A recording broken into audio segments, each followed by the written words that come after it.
Hey now, we are getting over, and I am the Silver King, Adam Silverstein, here to lead you through these hard times. With our penultimate episode of 2023, your AEW Worlds End Ultimate Preview and a look at NXT entering New Year's Evil. That's right, Getting Over is back once again, and it is Thursday, so you know exactly what that means. We will be talking AEW and NXT all over this damn podcast. And we have so much to discuss with you as we get into the final week of 2023 that we're not going to waste any time getting to it. Allow me to remind you off the top here that the Getting Over Wrestling Podcast is all about Defy. So please remember to head on over to Apple Podcasts and Spotify. Leave a 5-star rating on Apple. Take a little extra time. Leave a 5-star written review. If you do, we will read it live right here on the show. Don't forget to follow us on Twitter at Getting Overcast for episode drops, news, analysis, highlights, all of that good stuff. It's also where you can DM and tweet us questions and comments for the show that hopefully will get on the air. Please also remember, I happen to love the number 5. and I hope you do as well, because for $5 a month or $50 for the entire year, you can become an official Getting Overhead. Just visit buymeacoffee.com/Getting Over. Sign up. You will get exclusive audio, the fastest 5 minutes in professional wrestling, instant reactions to the major television shows, and exclusive news every single week. Again, buymeacoffee.com/Getting Over. While I have you off the top, I do want to let everyone know nominations for the 2023 Getting Over Awards, aka the Meaties, are officially closed. And what that means is that ballots for the awards will be going out later this week. Keep your eyes peeled on our Twitter account at Getting Overcast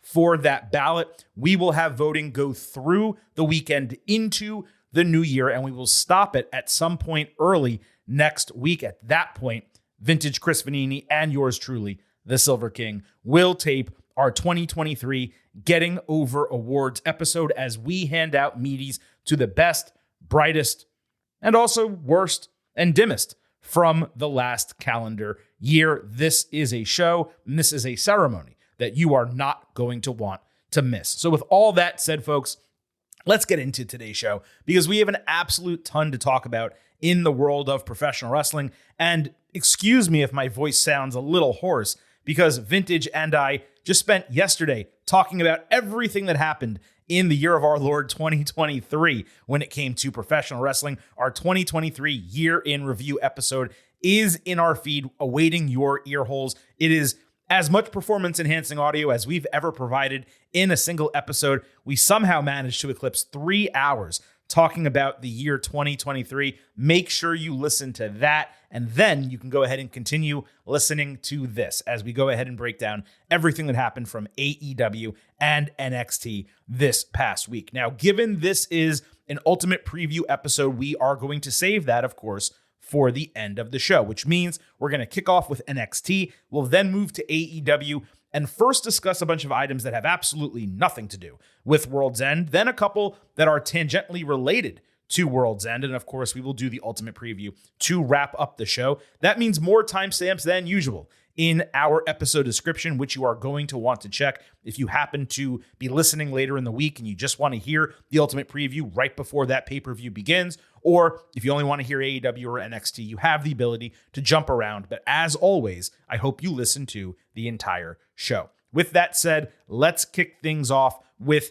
NXT. And obviously, this was a taped episode, but it was interesting to me that it had some of those old NXT on WWE Network vibes. Just the way everything flowed together, the transitions from one segment to another, particularly the final 2 segments of the show, which were the NXT Underground match and then a face-to-face that kind of wrapped up the episode. So let's go ahead, dig into it. This is technically like a preview for NXT New Year's Evil next week, although we're not going to necessarily do it in the same way, of course. We are doing World's End, but this is the final episode before we get New Year's Evil, as WWE runs that entire week of special shows after taking the majority of the final week of 2023 off. So like I said, let's dig into NXT. Trick Williams and Carmelo Hayes commiserated backstage, with Melo feigning like he was upset Ilya Dragunov got injured. Trick thought about pushing the match back just to make sure he fought him at 100%. Melo told him, you got to strike while the iron's hot because the only thing that matters is actually winning. From a fighting sports standpoint, I mean, Melo was right on. It's really tough to argue with that logic. And it actually did seem to be genuine coming from Hayes in this segment.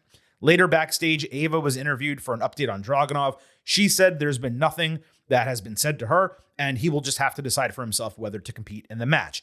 Since NXT interviewers are now going to her, some position or level of authority needs to be clarified. You can't just have someone backstage making things happen, being asked questions, relating answers potentially from Shawn Michaels if you don't know their role or what they are representing. So they're going to need to clarify what Ava is and who she's representing and what she's actually doing when 2024 begins. Dragunov was later found in the parking lot wearing a neck brace, saying he was looking for Williams. So we learned there's going to be a Ridge Holland interview next week, and then NXT ended with a face-to-face between those two guys in a boardroom. Trick signed the contract. He said, I'll push the match if you need more time. Dragunov said, ultimately and unfortunately, nothing and no one can stop me. He removed the neck brace. He signed the contract. Short, simple, impactful, somewhat impressive, actually, just the way they worked head-to-head with each other. There's really not much more to say about it, though, because nothing really happened. I do want to see the match next week, and I am excited for that to main event New Year's Evil. Lyra Valkyria and Blair Davenport did a sit-down interview that obviously got contentious, with Blair saying she had to force people to pay attention to her, while Lyra got one opportunity after another basically handed to her, especially when it came to main roster talent like Becky Lynch and Rhea Ripley. Fair point, that is accurate. Davenport then put herself over for not just winning the Iron Survivor Challenge, but never taking a fall in the match. I never actually realized that. That's a good point by her, and not a great job by commentary, unless they said it and I missed it, of never mentioning that this entire time. It all went on from there. Solid segment from start to finish. A little bit too scripted for my liking. I always have to remember when things like this happen, it's NXT, it's developmental. And while that's a fair criticism, you're going to get that more on NXT than you do on the main roster in WWE or in AEW or anything else, because they're literally learning how to do this. So I always have to kind of contextualize that for myself. We had Eddie Thorpe against Dijak in an NXT underground match. Thorpe was in war paint and the crowd was hype. They really were feeling this with the lights out and the spotlight on. He hit a German suplex right at the bell and dominated early with multiple submissions until Dijak broke a triangle with a Liger bomb. Thorpe hit a perfect brainbuster and tried a German suplex off the canvas to ringside, but Dijak actually landed on his feet. He slid Thorpe off the apron and hit Feast Your Eyes. Dijak got pissed that Thorpe wasn't down for the count, so he beat up a couple dudes randomly at ringside. Then he grabbed his belt, like off of his waist, to strike Thorpe, only to get countered into Manifest Destiny, which is basically like a paradigm shift. Thorpe started beating him with the belt and was about to choke him with it, but instead put him in a sleeper. So Dijak bent down and ran him into the exposed post because there were no ropes, obviously, for this match. Thorpe countered a powerbomb outside into a Hurricanrana, flinging Dijak onto the floor and hitting his running elbow off the canvas before another Manifest Destiny at ringside. The referee tried to call a TKO. Dijak stopped that by grabbing his throat. That was a really cool moment. Thorpe jumped off the canvas onto his back for a sleeper, and Dijak ran him backwards into the post and into the barricade, but he refused to release. So Dijak, with Thorpe on his back, climbed up the steel steps, which were positioned right next to the announce table. He turned around, ready to slam him backwards. Instead, Dijak lost consciousness a second time, and Thorpe flung him through the table with a third Manifest Destiny. The referee could not revive Dijak, and he called the match for Thorpe via knockout. So NXT Underground is a concept executed to perfection. It just is. They took the failed Raw Underground deal, turned it on its head, and made it, as far as I'm concerned, a can't-miss production that is now 2 for 2 in completely delivering. Dijak looked incredible in defeat, and Thorpe was again defined with a huge victory. I'm not sure how this could have been done any better. Like, okay, maybe that's not true.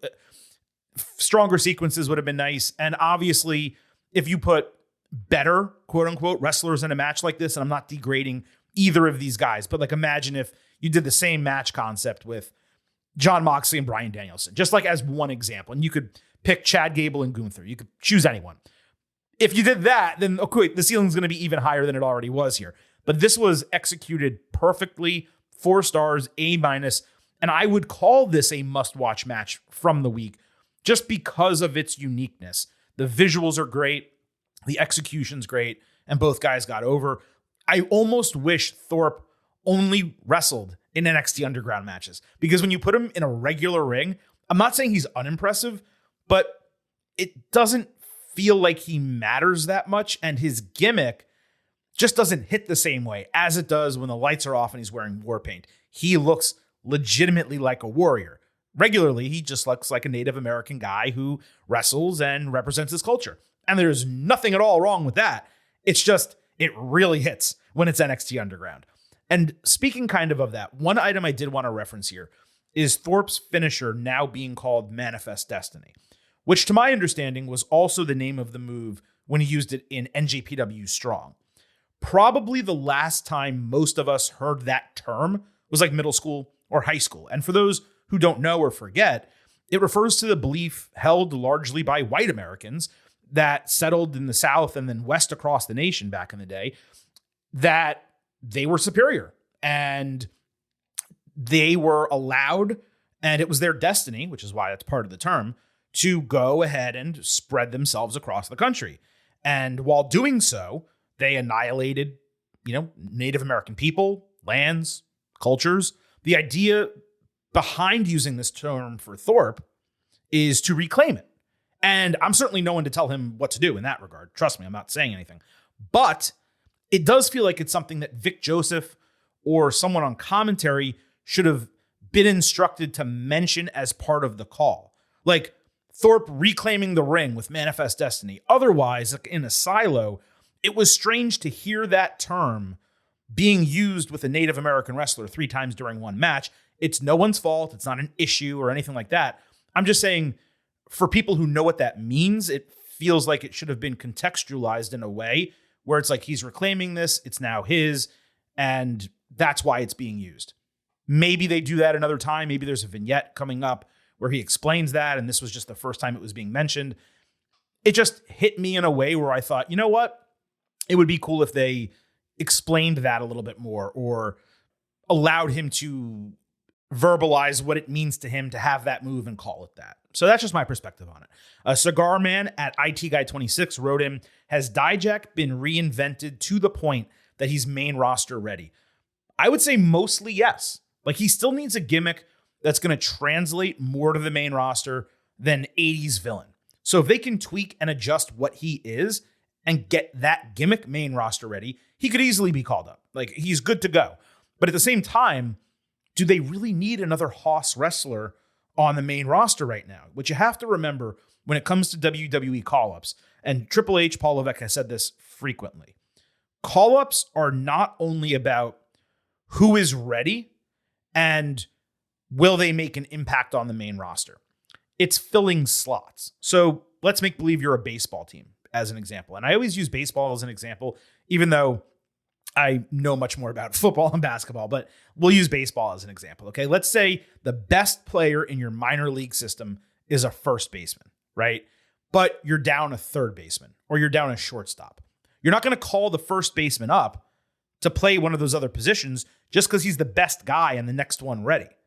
You're going to call up your next third baseman. So that's a reason why someone like in the past, let's say Apollo Crews might get called up, where Finn Balor is still in NXT for 6 months after that. It's because they had a need for a speedy, athletic, mid-card, or maybe even undercard type of guy, as opposed to a main event level talent at that given time. It's also why you saw a lot of women get called up during the last WWE draft and fewer men, because they badly needed to build depth in the women's division, didn't need to do so as much for the men. You'll also notice a lot of the men who got called up at that time were anywhere between potential upper mid-carders to lower mid-carders. That's because they needed to fill out that part of the roster. Tag teams as well, actually, got called up. They needed to fill out the tag team division. They did not need to bring in a Carmelo Hayes or a Braun Breaker, because when you call those guys up, they need to immediately be competing at least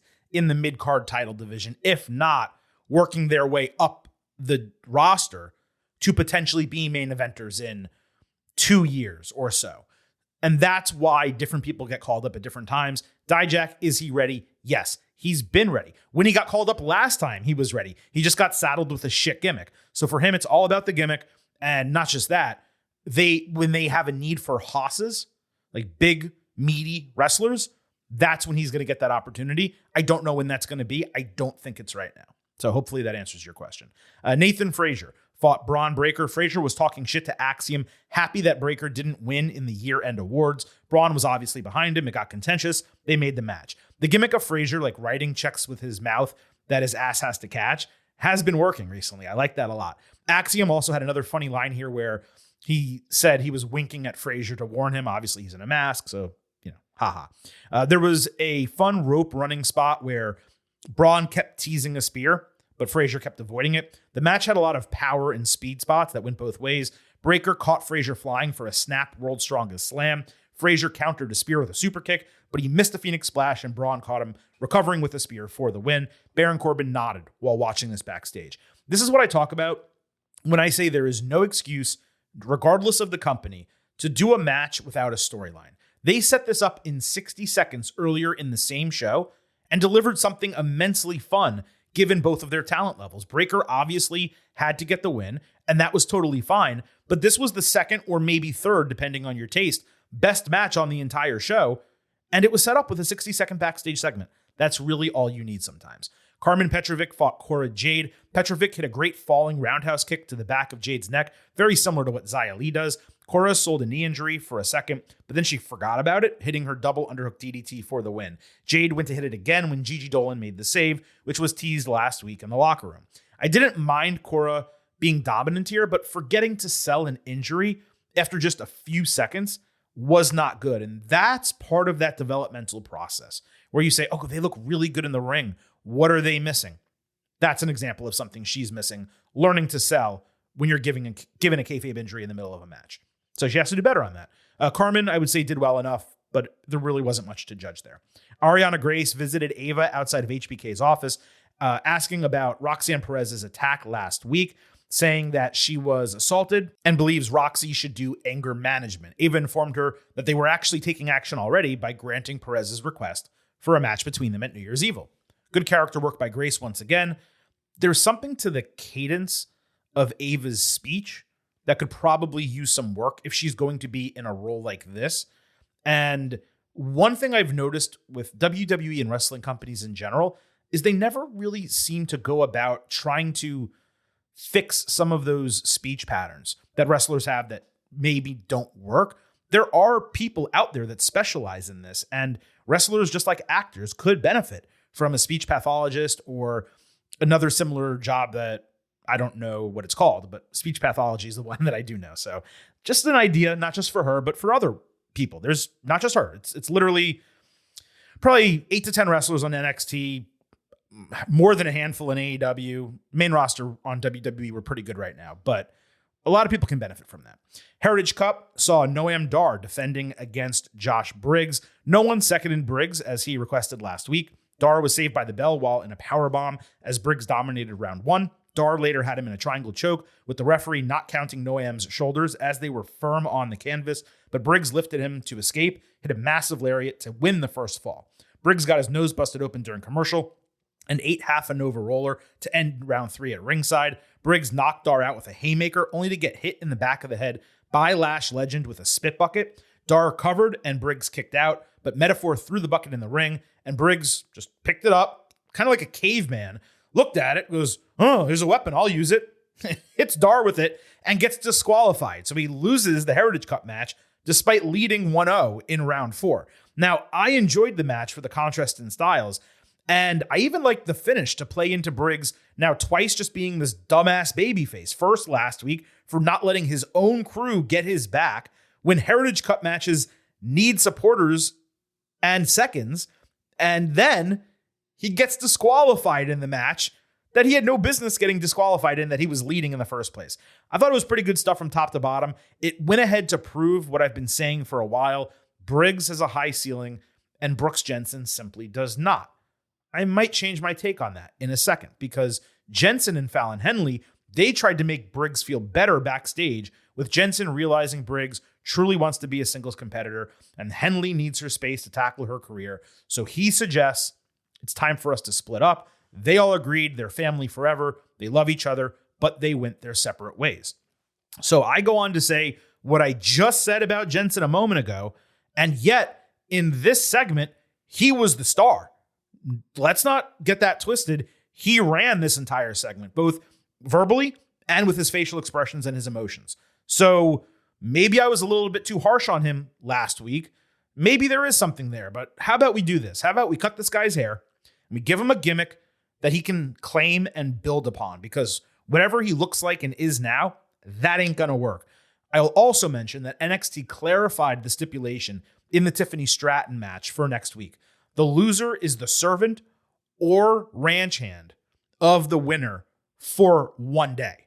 That's way better than how it came across last week. First, that it works both ways, not just if Henley loses, she's the servant for Tiffany, but also that it's only 24 hours, which completely differentiates it from the Cameron Grimes storyline with LA Knight. I do think doing the 24-hour gimmick, you're guaranteed to get a really fun video package one week, and then the storyline continues playing out the week after that. It's a much better way to do it. And again, it's different from what they've done previously, even though the concept is very similar. Chase U fought out the mud in an all or nothing match. The stipulation here was that Chase U would somehow get out of debt with a win. That made no sense. But if OTM won, Chase would pay back his winnings from the dice game, and OTM would get a shot at the titles held by D'Angelo family. Andre Chase was disheveled throughout. As Duke Hudson was rolling, Chase tagged himself in with confidence, only to eat a super kick and an assisted spinebuster for the loss. Hudson stalled, trying to help, and got bounced off the apron.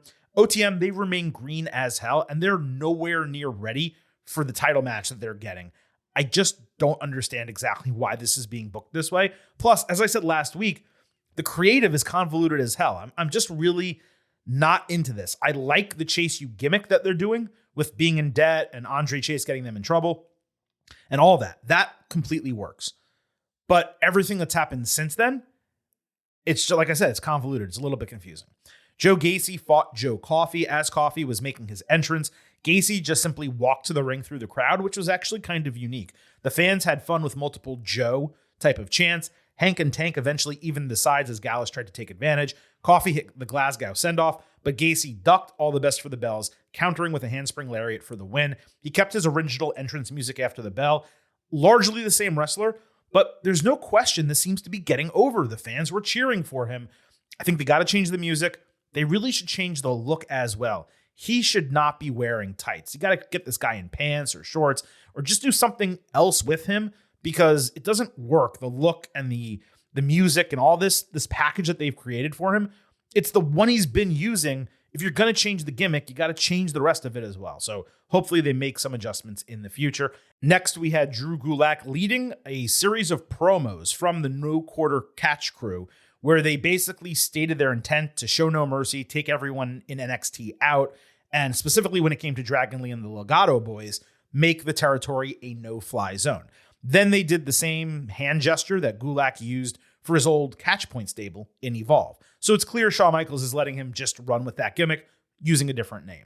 And this definitely worked. It's the most interesting Gulak has ever been in WWE. I know some of you love the PowerPoint presentation stuff, and I did too. But from taking a guy serious standpoint, like, this is the most legitimate he's been, and he actually has a crew behind him that makes sense.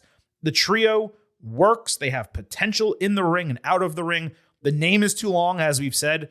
No Quarter Catch crew. It's ridiculous. Call them No Quarter or No Quarter crew. It's just better. It's shorter. It's easier. That's a minor nitpick on something that's mostly working for me. The Faces later took the challenge. They wanted to prove high-flying wrestling was better than ground-based wrestling. Elektra Lopez came up with the Legato boys putting her over for being successful in NXT. I don't know what show they're watching. She's basically only lost since they split, and they haven't really accomplished anything whatsoever. Lola Vice was there too. But she was like rolling her eyes, largely disinterested in the entire deal. Maybe they're teasing a split between them, with Lopez going up to the main roster, rejoining Santos Escobar in the new Legado del Fantasma. That could work. Let's remember what I said earlier. The call-ups are based on spots. Well, what do you have? You have LWO with Rey Mysterio, Wild, and Del Toro, plus Carlito, and Zelina Vega. You could also potentially say Dragon Lee maybe is part of that. Then you have Santos Escobar, and you have Humberto Carrillo and Angel Garza. Well, if you want to do faction on faction, you need a woman to counter Zelina Vega. Elektra Lopez would make a lot of sense in that spot. I could see it happening. I'm not saying it will happen, but based on this and the way Lola Vice was acting, maybe that is the plan. Let's move to the NXT Breakout Tournament. Riley Osborne fought Lexis King in a semifinal. Trey Bearhill watched at ringside, seated with Thea Hale and JC Jane in the student section rooting for Riley. Osborne hit a really unique standing corkscrew. King answered with a twisted backbreaker. Bearhill wound up distracting King as he attempted a superplex, allowing Osborne to push him down and quickly hit a perfect shooting star press for the surprise 1-2-3. I wish they got more time so that Riley could have shown off more. He kind of deserved a spot in the finals, but you got to build the guy so that if he actually wins, you're excited to see him with the contract. But it's great that Lexus's insertion into the tournament was for a storyline and not for him to win, which I think everyone expected once he entered. Trey briefly attacked after the bell, but not much happened. So we're going to see that match in the new year. And of course, Osborne advances to the finals. The second semifinal was Tavian Heights against Oba Femi. There was a really nice Uranagi backbreaker early by Femi. He then threw Heights across the ring and hit a pop-up powerbomb for the dominant win. Real impressive physical performance from him. There's still a lot left to be desired in terms of ring work. He's still immensely green and kind of clunky. There's going to be a massive contrast in styles for this final match, Riley Osborne against Oba Femi, but these are the right two guys to be fighting for that contract. Oba looked good. Riley looked good. How they're going to look and work together and how much time they're going to get, that'll determine whether this is successful. I will say the men's breakout tournament has been more successful than the women's equivalent. Neither of them, though, have been great. I've said this multiple times over the last few weeks, and that's disappointing because prior breakout tournaments have been better, more attractive, with better matches, and more people getting over. I don't really feel like anyone has actually gotten over from either of the breakout tournaments. And before we wrap up NXT, I just wanted to mention they gave some of their own year-end awards, which I believe were based purely on fan votes. Tag Team of the Year for NXT was Creed Brothers. Female was Tiffany Stratton. Male was Ilya Dragunov. Match was Dragunov against Carmelo Hayes at No Mercy. And then the moment was The Undertaker showing up on October 10th. All of these are right on. Literally no notes. They're the correct winners across the board. Now, regarding New Year's Evil, just to kind of wrap this up, let's go ahead and just make some quick picks for the matches that are scheduled for next Tuesday. Ilya Dragunov against Trick Williams for the NXT Championship. I have Dragunov retaining the title. It is a spot where they could put Williams over and call Ilya up. It would make a lot of sense to do that. Then you could go ahead and build Trick and Mello for the NXT title at Stand and Deliver on WrestleMania weekend. But I just don't think that they're going to have Dragunov drop the title in a situation like this on television. So again, Dragunov retains there. Lyra Valkyria against Blair Davenport for the NXT women's title. Davenport, great challenger. Valkyria just won the title and beat Becky Lynch to do so. I truly do not think it makes much sense for her to go ahead and drop the title here to Blair on TV at the start of 2024. So I'm going to have Valkyria retaining as well. And that does lead us to a quick question about the Iron Survivor challenges. It does kind of reduce their importance if these people keep winning the challenges and then getting title matches for a TV episode only to not win titles, right? Like, you go ahead and win a match of that high quality. That should be the WrestleMania weekend challenger or a premium live event challenger or something like that. It does ring a little hollow that you win that huge, really competitive, difficult match, and then you just get a title shot on TV the first week of 2024. Maybe that's just me. Tiffany Stratton against Fallon Henley in the servant or ranch hand situation. These always work better when the heel wins. I do think a lot of fans would like to see Tiff get her comeuppance, but I don't really think it makes sense to do that here. So I'm going to go ahead and have Tiffany Stratton get the win. Obafemi against Riley Osborne in the NXT Men's Breakout Tournament Finals, with the winner getting a title shot, with Dragunov being my pick to retain. I think Femi winning as a heel makes a lot of sense. You're also going to see some meat slapping if those two go head to head, and it would not be by any means a offense for Oba to fall to Ilya. I mean, that just makes sense. Dragunov's, the best in NXT right now. Ariana Grace against Roxanne Perez. Roxy will win that. Dragon Lee, Wild, Del Toro against No Quarter Catch Crew. You really should be putting No Quarter over if you're trying to establish them by getting a win here, but Dragon is the new North American champion. The other two guys are on the main roster. The babyfaces should probably win. And lastly, this is not a match, but interview with Ridge Holland. I am very curious to see what they do there. So that's your quick preview for NXT New Year's Evil. With all of that said, let's go ahead and move over to AEW. And as I mentioned, we're going to start with stuff that has nothing at all to do with World's End. Then we'll cover items that tangentially relate to World's End before moving into the ultimate preview itself. As always, we're mixing up Dynamite, Rampage, and Collision just based on storyline. On Rampage, there was an international title match, Orange Cassidy against Rocky Romero. Orange got caught with Strong Zero with Trent Beretta at ringside watching. Cassidy then caught him with Orange Punch and Beach Break for the win to retain the title. They did a three-way hug after the bell. Nice match, strong back and forth in the finish, but forgettable. On Rampage, Chris Statlander was interrupted backstage by Stokely Hathaway, who tried to wedge drive with clear bullshit between her and Willow Nightingale, though he made a fair point about her being stuck in mediocrity with best friends, when she should be on her own doing better things. I mean, that was just accurate. On Collision, we had a trios title match, The Acclaimed against Top Flight. Not Max Caster's best by any means, actually probably one of his worst in 2023. Caster caught Action Andretti in a counter with a roll-up win. So the booking was to bring Acclaimed back after all of this time away, for injury and storyline, and then have them win their first defense with a surprise roll-up, possibly with a pull of the tights, against Top Flight. Did not do anything for me at all. On Dynamite, Top Flight was just getting into a decently interesting promo, actually, when Orange walked up saying, clearly, they all wanted a match, so they're going to do a six-man next week. Rocky had a fun line about Orange doing the same thing to him last week, and then Andretti just crushed a bottle of water. Obviously, he is a hydro homie. On Rampage, Angelo Parker finally asked Ruby Soho out for a drink. Soraya came up saying that she wasn't there to fight, but rather apologized to Ruby, who she still wants by her side, even if Cool Hand has to come along with her. Then she sent Ruby off to go get gifts or something, only to call Parker a piece of shit, saying basically behind her back that Ruby was hers and he couldn't have her. They had me in the first half thinking like this might actually be interesting. It might actually result in something, but it was the same old shit. On Dynamite, Soraya interrupted a Ruby promo saying she got her a gift for her birthday, Harley Cameron, who then pulled out a knife and laughed. I shit you not. That's what this was. I guess QTV is totally over, so they're trying to use her in this somehow. Harley's entertaining. I've said this the entire time. But I mean, they got to do something that actually matters and makes sense, and that did not. It was almost like she was a human female version of Chucky. It was just weird. On Rampage, there was a AAA mega title match, El Hijo del Vikingo against Black Taurus. This was the main event with two non-contracted talents fighting for another promotion's title. Vikingo did a sky twister off the top rope and then a springboard poison rana and a leaping crucifix spike driver. The last two completely no-sold for a spear by Taurus. Then he did a standing avalanche falcon arrow. I guess you could call it that. Plus a power bomb literally to the back of Vikingo's neck. Vikingo came back with a sliding meteora through the ropes, which looked awesome. And then an extra assisted Canadian destroyer, plus the 630 senton to retain the title. Super fun match.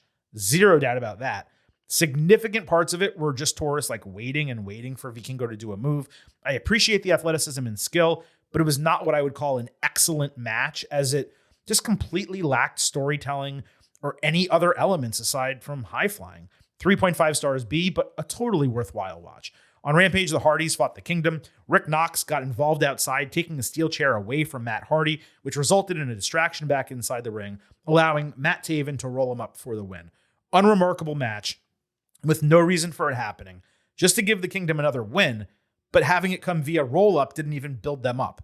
It's just frustrating that the Hardys are being used as pure jobbers, and they can't even book it right so that Kingdom gets a substantial win. What's the point in doing it if it doesn't matter? All right, now let's move into all the content from TV that was tangentially related, but maybe not 100% directly related to World's End. On Dynamite, Roderick Strong and the Kingdom unveiled a string chart backstage with Strong promising to prove MJF was the devil and expose him sooner than later. It was a takeoff of Charlie from Always Sunny in Philadelphia. At least I think that's what the point was. But this was basically the same thing we've been getting for weeks. I actually wish they gave us this as like a 2 or 3 minute extended pre-taped video package or something, because then it could have been fun with them putting the chart together, coming up with crazy conspiracy theories. Instead of like actually entertaining us with that, they just did this as a total throwaway. On Collision, we had Keith Lee against Brian Cage. There was a promo from Cage on Rampage setting this up by calling Lee sloppy. Keith got clowned online for wearing a pink Santa hat to the ring. I didn't understand the issue with that at all, especially when you're going into this match and you're having... Oh, we got two big meaty men bumping me tonight. And Keith has always been a bit corny in WWE and NXT and in the independents. That's just who he is. He's like a comic book nerd. He'll admit that. The guy wore a pink Santa hat. What's the big deal? I mean, give me a break. Cage had a nice tornado DDT early and a 619 later. Then he took Lee off the top with a beastly superplex, plus like, I'll call it an F2.5. Prince Nana handed him a cinder block in a regular match for no reason, only for Keith to basically hit his first offense of the match, a Big Bang catastrophe, and get the win. After the bell, Lee said he's been trying to send a message, but would make his message clear on Dynamite. And that never happened because we never actually saw Keith Lee on Dynamite. The booking here was awful. The goal of this match should have been to boost Keith's stock back up as much as they could to make him a legitimate opponent for Swerve Strickland after being mired in mediocrity. And that's being kind for the last 12 months. The guy spent most of the last 12 months teaming with Dustin Rhodes, of all people. Instead of trying to build Keith up by giving him a bunch of offense and having him go toe-to-toe with Brian Cage, they had Cage kick the shit out of him for nearly 10 minutes, only for Lee to fall into the win with one late counter in his finisher. The entire point is to feed Keith to Swerve, yet instead of making him a delectable medium rare steak, they left him on the stove too long. Now he's tough and chewy and he's worthless. I just don't know how you go into that match with this booking. I thought that was terrible. On Collision, Big Bill started a promo with a funny line about diverticulitis sounding fake. Ricky Stark said the number one contendership was obviously void, but Chris Jericho stepped up, refusing to forfeit his opportunity and promising to find a partner to take the titles from them. I actually thought this was a really fun, really quick backstage confrontation. On Dynamite, the Don Callis family hit the ring for a Boxing Day celebration with 4 paintings covered in the ring. Powerhouse Hobbs got one with Callis dressed like Tupac throwing up West Side. Konosuke Takeshita had one with a sword and Callis covered in tattoos. Kyle Fletcher got one of them boxing kangaroos. Callis said the family was complete. And after a short delay, Sammy Guevara made his return from concussion and paternity leave, seeming none too happy with Callis, who said he sent a present to the family that clearly went undelivered. Then Sammy unveiled his painting, which had the entire family surrounding him and his newborn. Guevara was angry that his baby was depicted on a painting, which, like, why are you getting angry over that of all things? Callis said he's not mentally capable of being a parent. Guevara correctly pointed out Hobbs beat Chris Jericho and Takeshita beat Kenny Omega twice, yet no one remembers those because all that anyone cares about is Callis because he makes it all about him. So Callis called him out for dropping the ball and not working for 5 months, saying he could choose his other family or the Callis family. I wonder what Sammy is going to do. So Callis got shoved after saying Guevara would be a failure as a parent. So the family attacked and Jericho made the save, clearing the ring, smashing all the paintings, leaving the last one for Sammy to destroy with a bat. Then they hugged only for Starks and Bill to attack. Then the fucking lights went out because the lights have to go out 2 times per episode minimum. It's contracted, I guess, or something like that. With Darby Allin and Sting returning to clear the ring, Jericho also delivered 2 awful bat shots to Bill. It was clear from the second that Jericho said he would find a new partner on Saturday that it would transpire this way. I mean, maybe not in this exact type of segment, but that Sammy Guevara would be his partner. It made sense just because Callis' problem, it now exists with both of them, Sammy being the one tie that makes the most sense to put both storylines together. This on Dynamite, though, as a segment, was immensely convoluted. That said, I'm going to give AEW a break because they needed a tight turn with Worlds End later in the week. They had to cut a match and then build a new match. So it can be excused to that degree. The Callis part, though, went on way too long. Even so, I'd say it accomplished its goal. Sammy turning back babyface after literally turning on Jericho, though, was hysterical because this guy is only 30 and he's already approaching Big Show territory with heel and face switches. It's never worked for him as a babyface. Maybe the 8th time is a charm. Maybe with Sammy coming back, it leads to JAS reforming. But then they're doing the separate thing with Daniel Garcia. Yet even though they're doing something separate with Garcia, he's still with 2.0 and Jake Hager. It's just all a mess. We'll get to what match resulted from this later in the show. On Rampage, Sky Blue fought Queen Amanada. Typical shit with Sky getting a win over a non-contracted talent, just seemingly to boost her resume. She won via submission with a Dragon Sleeper, which I guess she's now added to her repertoire now that she's a heel. On Collision, Thunder Rosa and Abaddon fought Julia Hart and Sky Blue. This stemmed from the storyline last week. Rosa entered in a lowrider and looked like herself again in face paint. Thunder ran Sky into Julia while in a Tree of Woe and hit a Tijuana bomb for the win. The move looked super dangerous. Like Sky easily could have just been dropped on her head. I don't know. I didn't like that very much. The match was poor, and while Rosa winning in her return obviously made sense, it probably should have been Abaddon beating Sky, given she's challenging for a title the following week, right? On Dynamite, we got Statlander against Blue. So Stoke was on commentary talking about boosting the AEW women's division. I thought he was the ROH general manager or something like that. Why does he give a shit about the AEW women's division suddenly? And why is he always involved with the women, but like never the men in AEW? It's almost like they're like, oh, this is just another person. Let's try to use him to help the women's division because don't know what else to do. Anyway, getting to the match. Sky hit Code Blue for a false finish. Stat then caught her off the ropes for a roll-through powerbomb. Stat kicked Blue out of the corner, only for Hart to randomly appear and hit Stat with the TBS title. I believe cameras missed the shot. Sky then caught her, though, with a ridiculously awesome Avalanche Code Blue for the win. Sky attacked after the bell because that's what has to happen, with Julia hitting a lariat to the back of Stat's head before Sky put in a Dragon Sleeper. And of course, Willow made the save, but holy shit, she actually hit a couple clotheslines instead of the heels just running away. Stoke on commentary continued to wedge drive for some reason.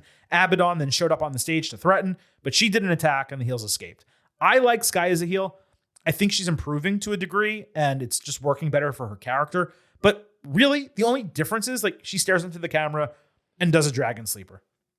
But I mean, it's better, but it's not that much better, right? The finish was strong with the Avalanche Code Blue. That's really my biggest takeaway from the entire deal. Tony Khan did do a media call right before we taped the show on Thursday, talking about how there's a greater focus on storylines in the AEW women's division. I mean, I don't know where that's the case, like where it's notable that it's more or greater. They've always done that random mixed type of storyline that they're currently doing backstage with Saraya and Ruby Soho and Angelo Parker and all that. They've always done something like that.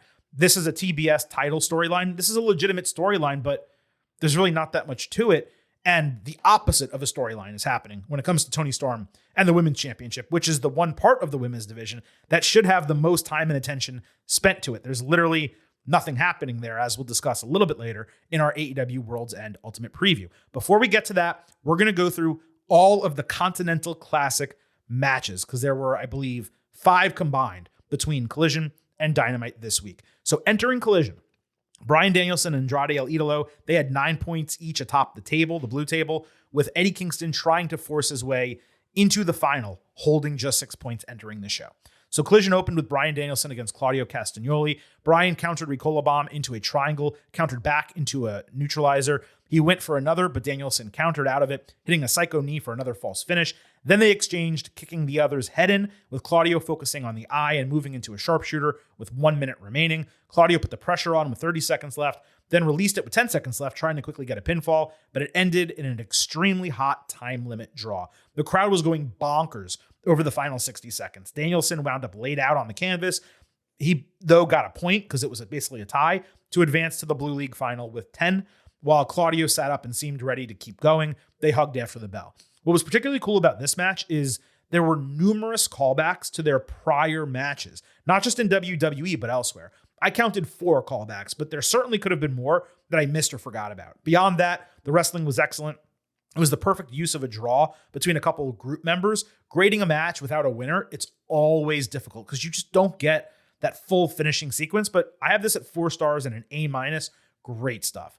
On Collision, Brody King fought Daniel Garcia, also in the Blue League. The story here was Garcia needing a win to avoid being shut out for the entire tournament. Daddy Magic was on commentary. Garcia hit a strong Saito suplex late in the match for a nice pop. King immediately answered with Death Valley Driver into a huge lariat for a false finish. Then he hit a Gonzo Bomb for a 2.9 false finish and another strong pop. King tried another pile driver, but Garcia flipped him over, got him in a jackknife cover for the upset victory at his last opportunity. Real nice ovation to Garcia getting the win. He held up 3 fingers. As Brody walked over to him after the bell, the lights went out. House of Black show up, grab his arms, snap his fingers, and then Daddy Magic runs out from commentary to cover him for protection. FTR then makes the save, clearing the ring and cutting a promo accepting a match. I was actually hoping at the end of this that King would either put over Garcia or he would wave House of Black off and protect him out of respect because he got beat and it was a quality match. It kind of pissed me off that a somewhat meaningless tag team feud overshadowed what should have been a nice moment for Garcia because of his kayfabe losing streak and finally overcoming it. It's probably fine as long as they follow up on it, but this is one of those constant creative issues and consistent criticisms I have for AEW. They try to do too much when simpler is often better. 3.5 stars and a B. Also on Collision, we had Eddie Kingston against Andrade in another Blue League match.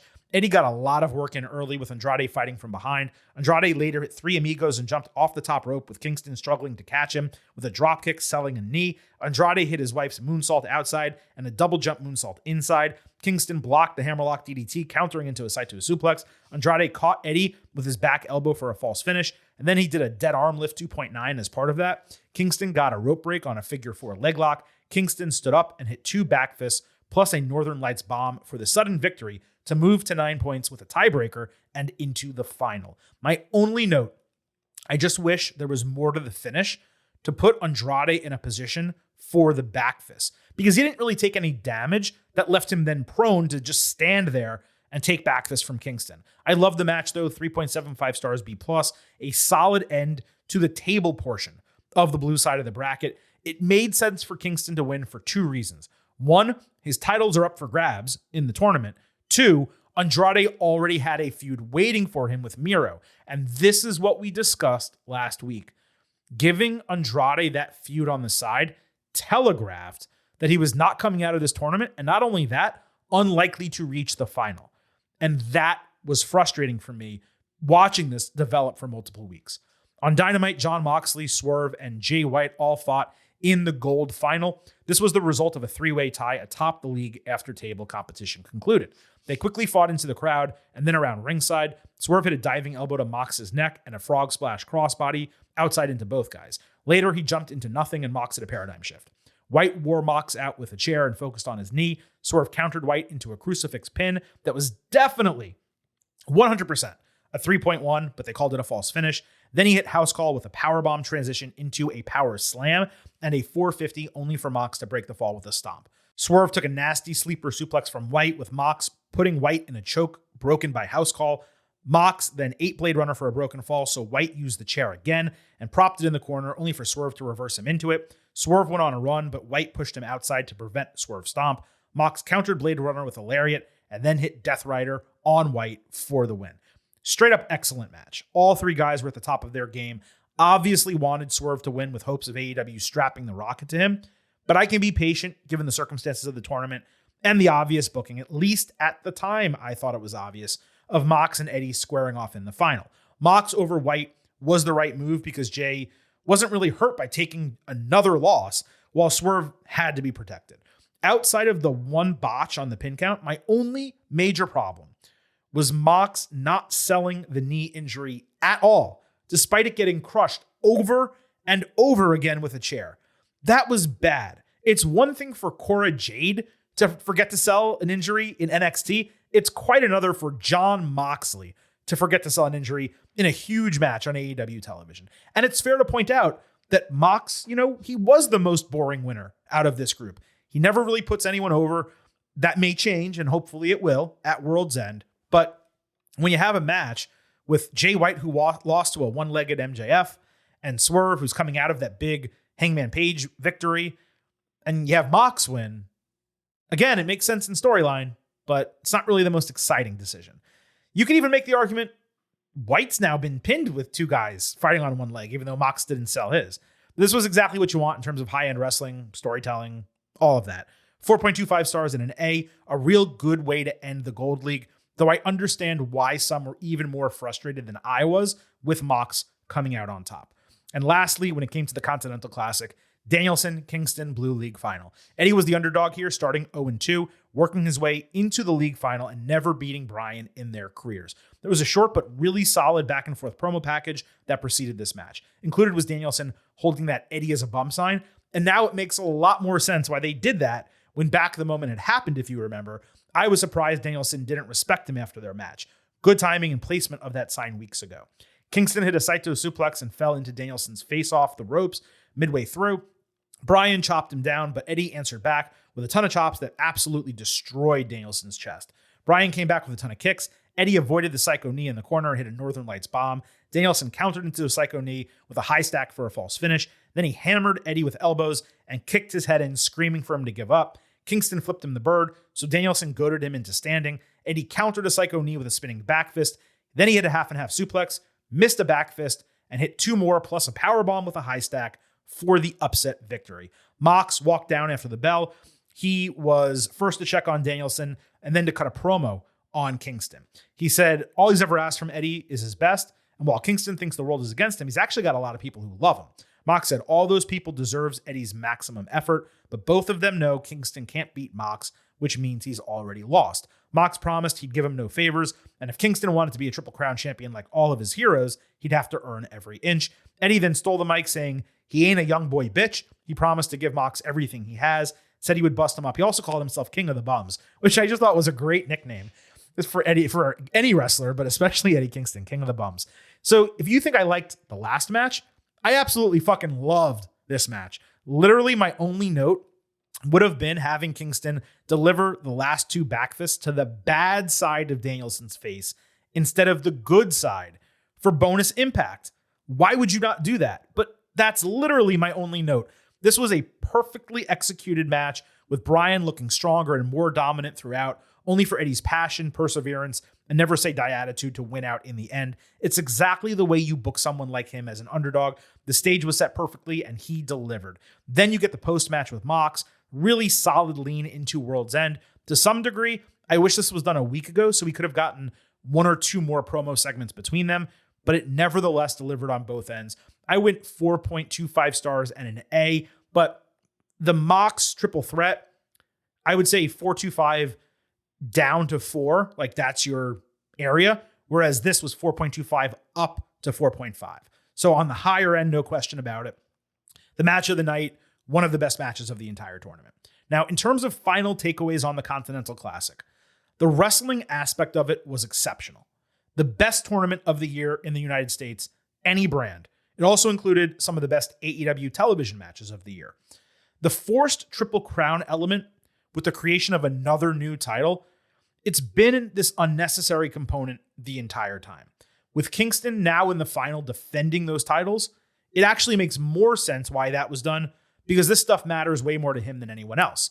We saw that in his promo after going down 0-2. But we're going to have to see how this is utilized in the future because this classic, this tournament, easily just could have been for an AEW title match at a major show like Double or Nothing and been way less convoluted than it is having someone enter, give up both his titles, create a new title, and then all of a sudden that's a Triple Crown just because AEW and Tony Khan want to do something similar to All Japan. But like, again, even though that part of it is odd and the usage of the Continental Championship and what's going to happen in next year's Continental Classic, does the title go on the line and the winner becomes champion, but it also can be won in regular matches throughout the year? Like, how all that's going to work matters. Still, despite all of that, I would say this is the most successful tournament that AEW has ever put together.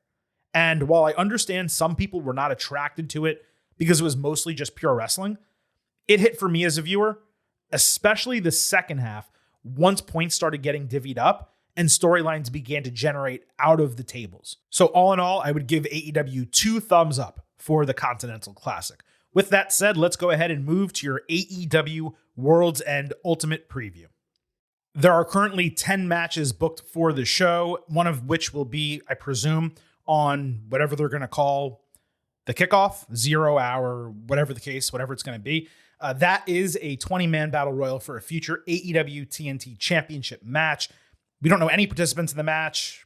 There's still, Rampage and I'm assuming Collision, both to go before World's End. So really just taking a guess here, but I'll go ahead and predict Daniel Garcia wins that match, coming out of having won his last Continental Classic match, gets a chance at the TNT title.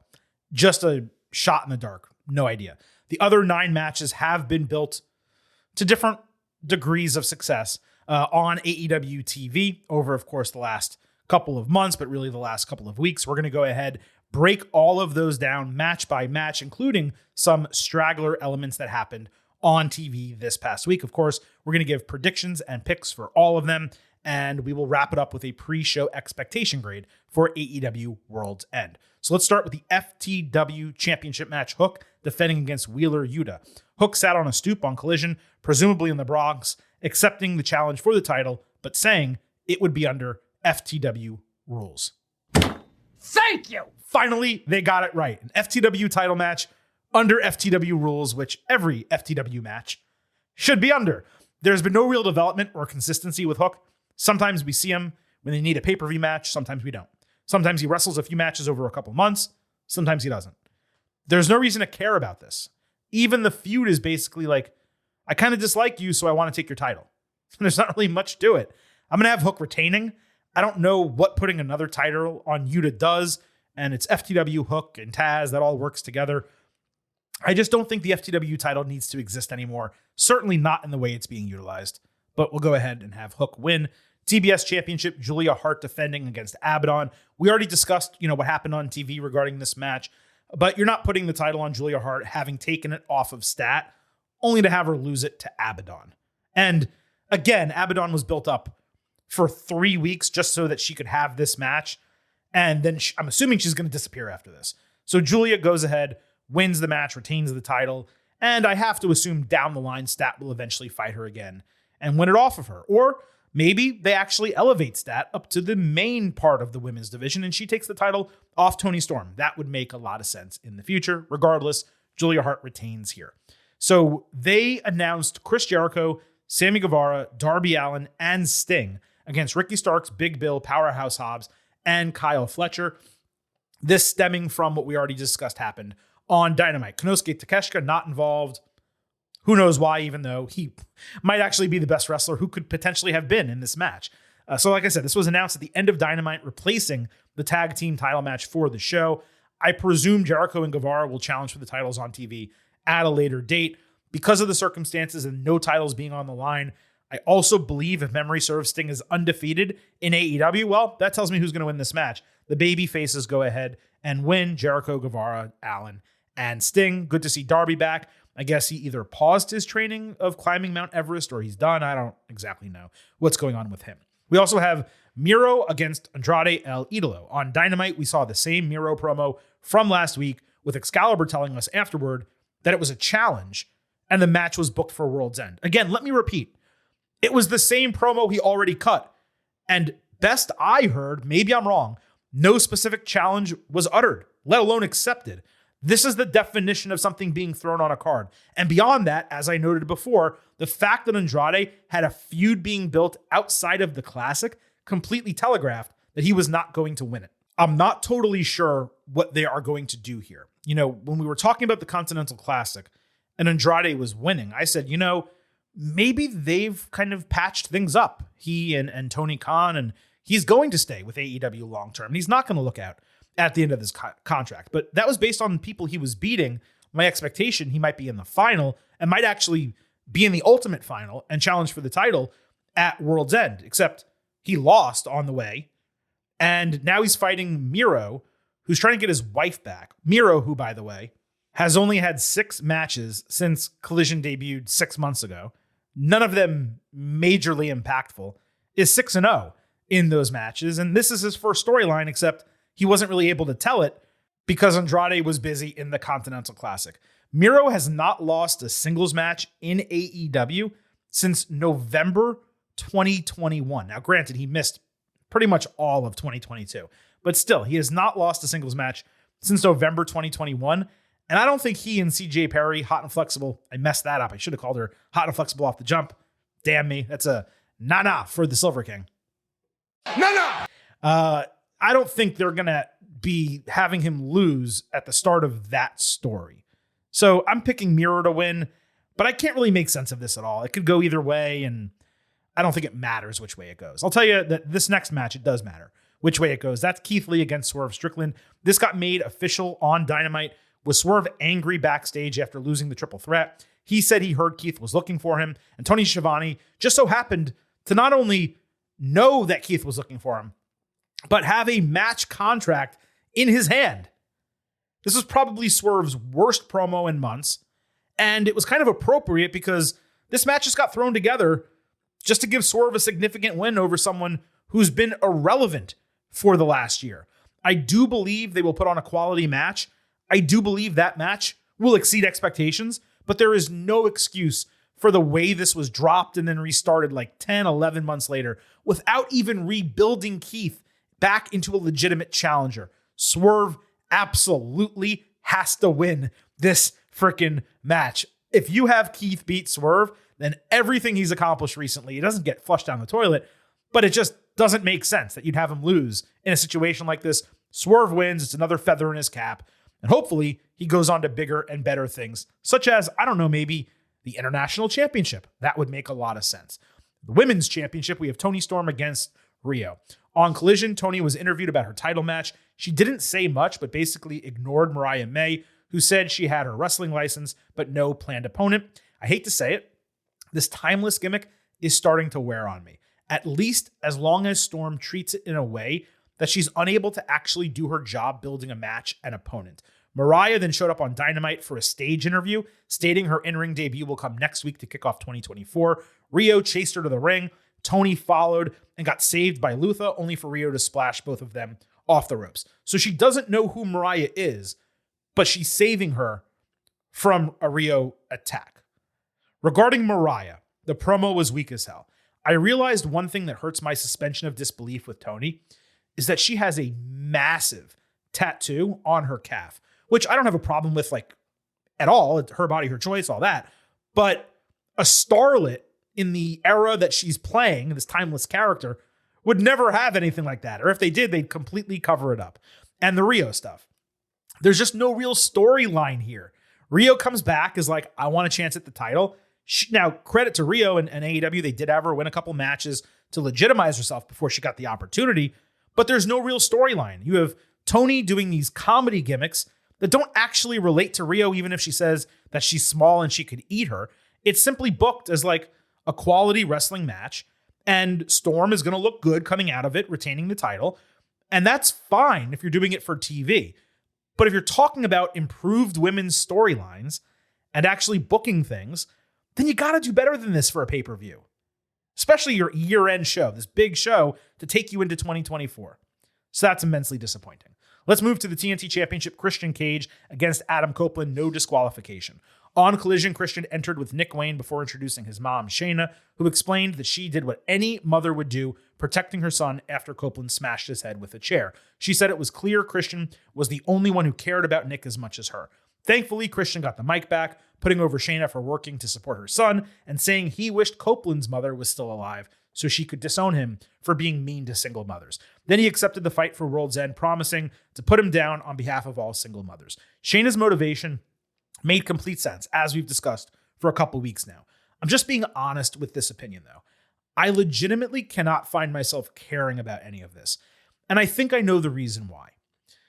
Edge and Christian, let's just call them Edge for the sake of this, they've so thoroughly broken kayfabe throughout their careers, especially since they both retired, that it's tough to see them fighting and having this immense hatred for each other as anything but purely fake.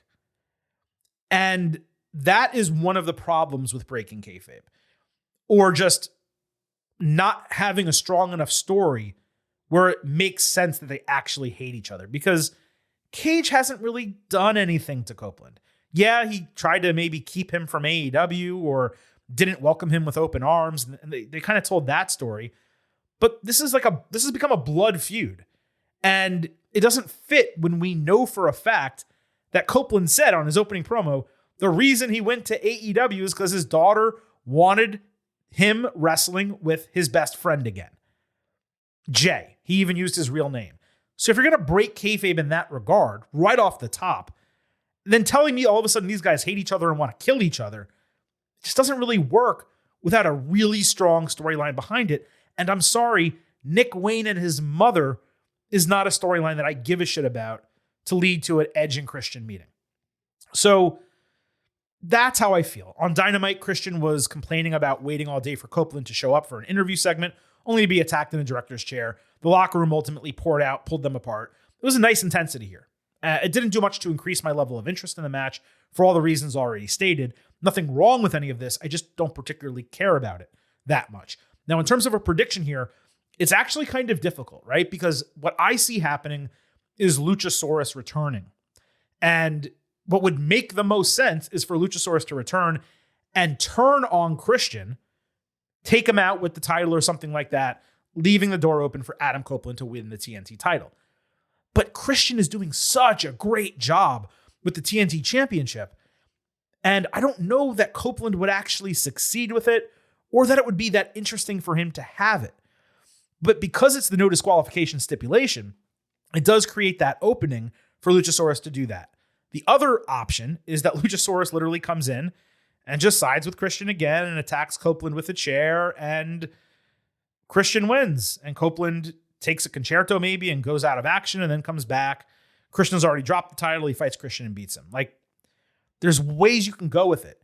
So what makes the most sense is actually Copeland winning and taking the title. But I don't think that's what they're going to book because Christian is doing such a good job with the TNT Championship. And the person who beats him for it really should be a younger talent that gets over because of it. So I'm going to go ahead and make a prediction for Christian winning. But if Copeland does win, just clarifying, that makes a lot more sense, especially if Luchasaurus turns and is the reason for that happening. So let's move to the finals of the Continental Classic, which really should be the co-main event of this show. Eddie Kingston against Jon Moxley. And this one's simple. It has to be Kingston. Otherwise, what's the point of this specific match being booked in this way? You could argue that there was no reason for there to be an entire tournament to book a match that easily could have been put together utilizing stories that already exist, including Mox kind of saying to Kingston, if you want me, you got to go through Blackpool Combat Club to get to me, because that is what happened. He worked through all of BCC, his greatest rival, Claudio Castagnoli, his tormentor, Bryan Danielson, and now his sometimes best friend, sometimes rival, Jon Moxley. Like, that's what they're doing. So giving Mox the title accomplishes absolutely nothing unless their only thought is, well, because this also shares some lineage with New Japan Strong's title, they're going to want Mox in Japan more than they're going to want Eddie. But even then, it doesn't really make sense because the whole point of this is to be a triple crown. And Eddie Kingston is the only one in AEW, it seems, that actually gives a shit about the All Japan triple crown. So he should be the only one to win it in AEW, or at least the first one to win it in AEW. This is the equivalent of giving like a world title to Kingston. At least on the AEW main roster, they gave him the ROH title. You know, no one really remembers that because he was in Ring of Honor. But even if it's a fake triple crown, it would be a lifetime accomplishment for him because he's not going to win the All Japan title. It's going to happen in New York, even though it would be Long Island. So you have to believe Kingston's going over. It's going to be one of the biggest moments in his career. Would be one of the biggest pops on the entire show. And I don't really know what other analysis there is to do. I think the match is going to bang. Maybe the only question is, like, at what timestamp in the match does Jon Moxley blade? You know, I'll put that over under 4 minutes. You know, at this point, he blades right away once the bell rings. Maybe. But Eddie wins. It should be a great moment. And it'll be a nice capper to the tournament, even if they did not, again, need to do the entire Continental Classic just to make Kingston a Triple Crown champion, just to establish the title. And as I said earlier, what matters more than really Eddie winning here or how it wraps up here is how the Continental Championship is going to be utilized in the future on AEW TV, presumably on New Japan TV. And even beyond that, when we get to next year's Continental Classic, does the person kind of relinquish the title to join I know the person who holds it automatically gets in. Does the winner of the Continental Classic get a number one contendership for that title? Is that the purpose of it going forward? And if so, if like Eddie or whoever the champion is enters and wins, do they then pick their opponent, which is the way G1 Climax works? So there's a lot of questions still unanswered. Maybe we will find out at World's End. And let's wrap this up with what should undoubtedly be the main event of the show, the AEW Championship on the line, MJF against Samoa Joe. But we do have a lot to talk about before we break down that match, because on Dynamite, there was an ROH Tag Team Championship match, MJF and Joe, set to defend the titles against the Devil's Goons. So I want to put you in my perspective coming into this, okay? I'm watching this show a little bit delayed because I had other things going on. My mom was over. We were hanging out, whatever. But I watched Dynamite, and I'm not looking on Twitter. I don't want anything to get spoiled for me. The ring entrances start. The Goons come out. And I look at my clock, and there is 90 seconds left in Dynamite. And I'm thinking to myself, how the hell is this possible? Right? Like, the show's going to end. I know AEW has been doing overruns recently. Maybe it's a minute. Maybe it's 2 minutes, whatever. But if they're going to do a whole match and storyline with the devil involved, you're going to have more time than this. So the two Goons enter from the crowd without music. MJF comes out. Joe does not. And then after his music played, we see on the big screen, he's laid out backstage, grabbing his knee, almost doing the Peter Griffin type of meme thing, and screaming.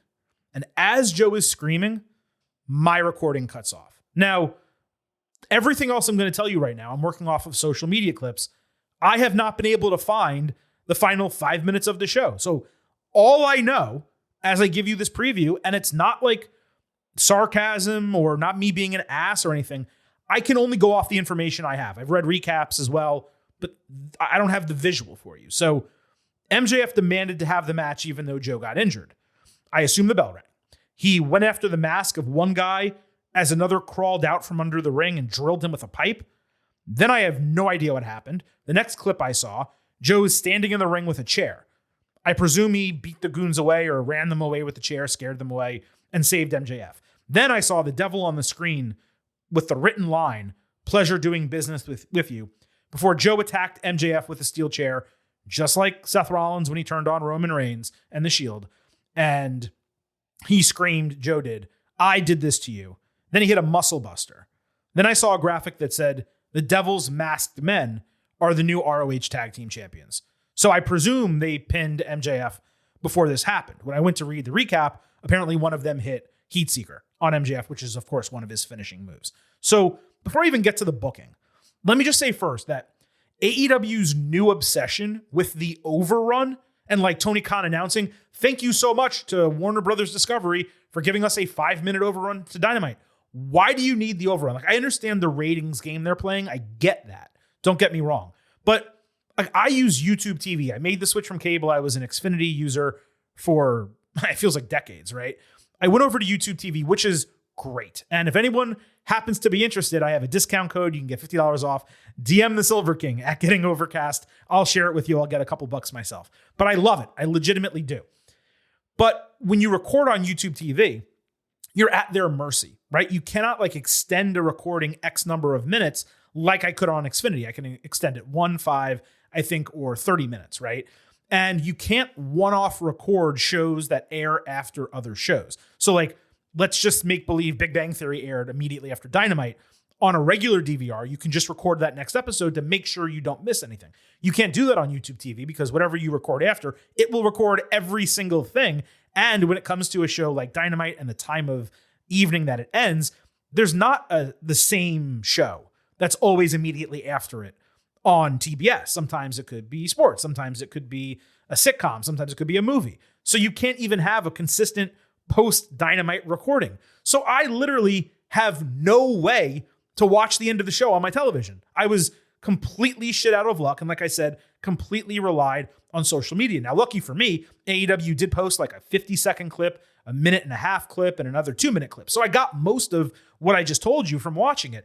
But I wasn't able to just like watch their product, which you should do. And I believe I'm correct that YouTube TV is the most popular entire quote unquote cable TV streamer right now. So people like me were not able to see the end of the show. I was just totally shit out of luck. So I was pissed off, and I think rightfully so. I think this is a legitimate complaint. Now, in terms of what happened, the title change makes it seem obvious that Kingdom is the new champions and working in concert with the Devil, as we've assumed all along. Another option could be like Red Dragon or Kyle O'Reilly returning alongside Roderick Strong. Wardlow, I'm almost positive, was the guy under the ring with the pipe. He was just bigger and he looked taller, and it just made a lot of sense for it to be him. Let's also remember, as we're trying to dive into the storyline aspect, Adam Cole was the one who originally suggested MJF work with Joe. And they have pertinent history together from NXT. Devil you know, so on. So more than ever, it makes it seem like the Devil is Cole, or as we've mentioned previously, it could be Britt Baker working on behalf of her significant other. Now, Roderick Strong could work as well.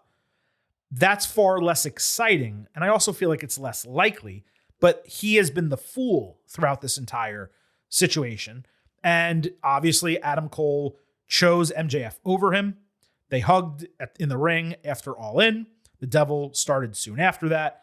It would make sense for Strong to want to get back at both of them by concocting this entire Devil deal, playing the fool in front of everyone for the public, and actually being the mastermind behind the scenes.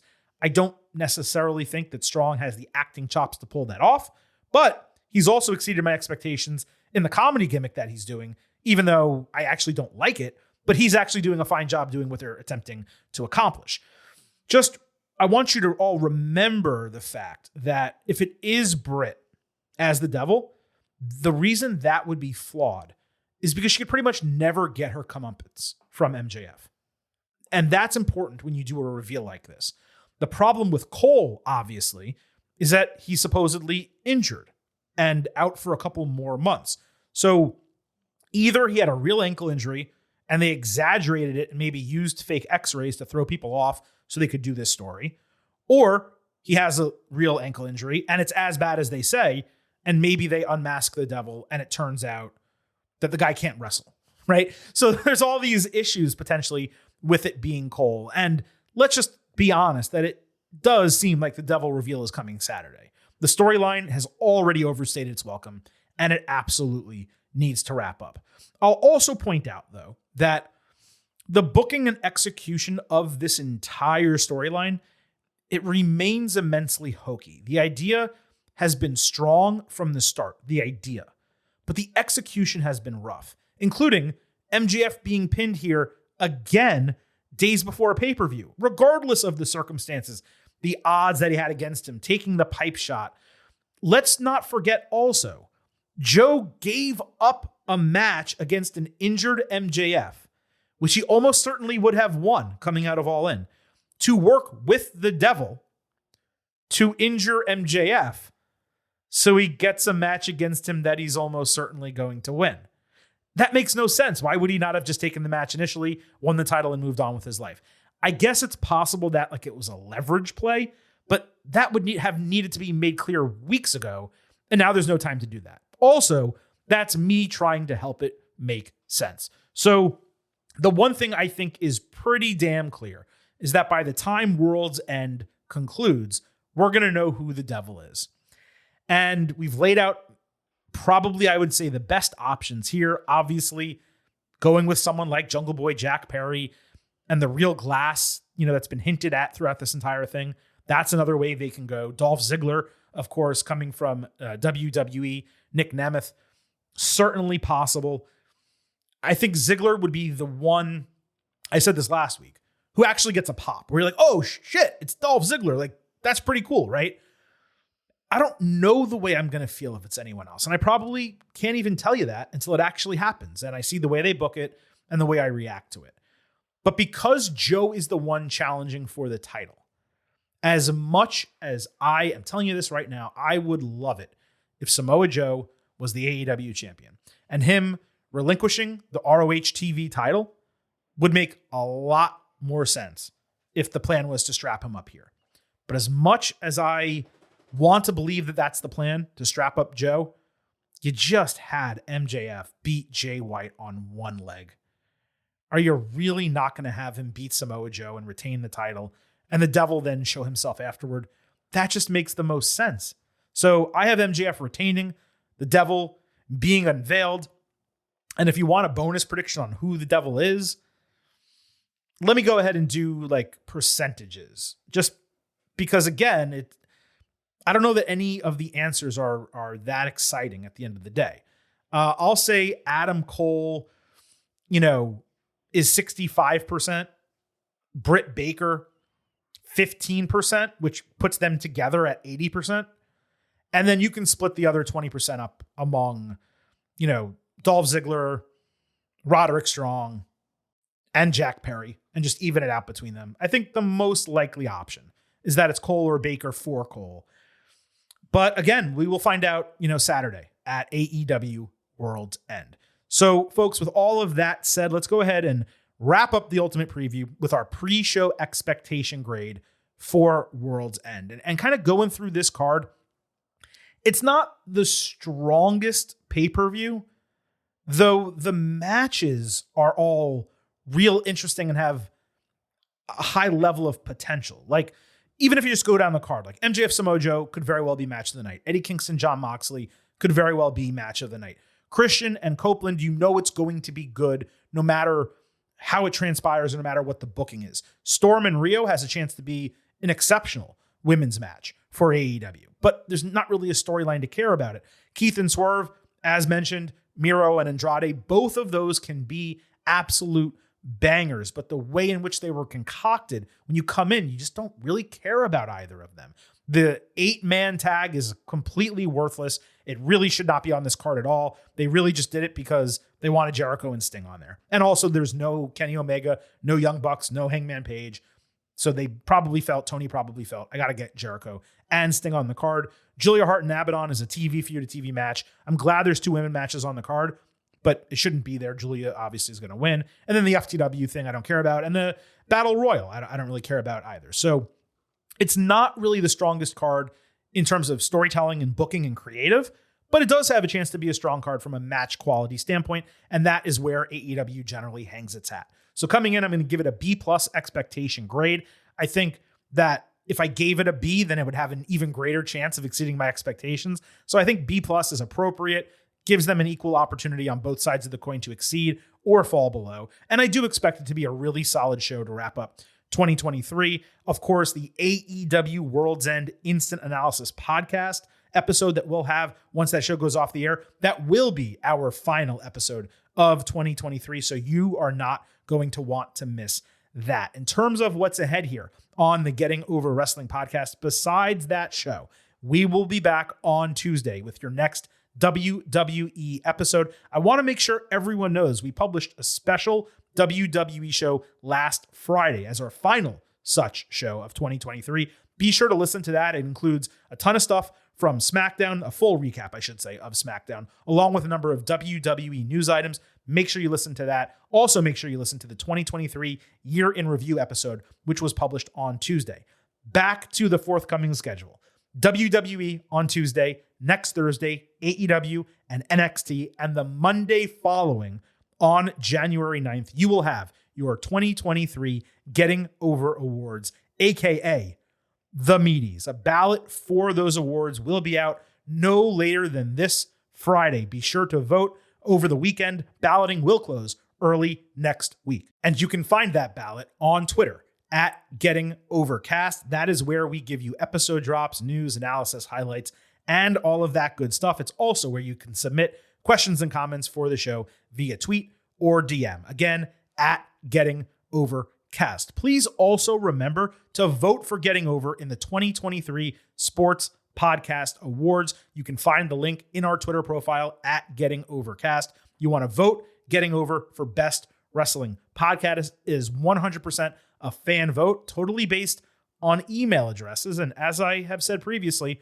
there are plenty of ways to find additional email addresses on the internet. So you can vote for Getting Over as frequently as you want. Stuff that ballot box. We would love to be the best wrestling podcast of 2023. One more time, you can find the link on our Twitter feed at Getting Overcast. On the way out, let me hit you with a couple more reminders. First, that this show is all about Defy. So please remember to head on over to Apple Podcasts and Spotify. Leave some 5-star ratings on Apple. Take a little extra time. Leave a 5-star written review. If you do, we will read it live right here on the show. And please also remember, I happen to love the number 5. and I hope you do as well, because for $5 a month or $50 for the entire year, you can become an official Getting Over head. Just visit buymeacoffee.com/gettingover. Sign up, you get exclusive audio, exclusive news posts, and more. Again, buymeacoffee.com/gettingover.